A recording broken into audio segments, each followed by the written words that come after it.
Mēs dokumentējam laiku, kas aiziet, un ka mēs viņu dokumentējam tādā ļoti, ļoti saspiestā tādā formātā vienā dienā un mēģinām vienā dienā aptvert visu valstu. Tagad atkal pēc diezgan daudziem gadiem, vakar paņemot to grāmatu rokās, atkal bija tā, ka es to visu atceros un ka tas ir ļoti, ļoti tāds pozitīvs notikums manā dzīvē.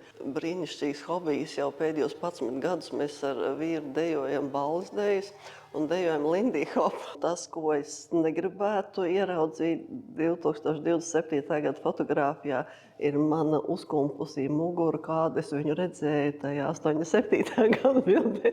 Man liekas, ka pēdējos 20 gados es ar tik kumpu muguru neesmu staigājis. Fotogrāfs nav galvenais, ka viņš ir tikai medijs, ka viņš ir tikai rīks tās vēstures rokās, lai viņš kaut ko nofiksētu un saglabātu un iedot tālāk.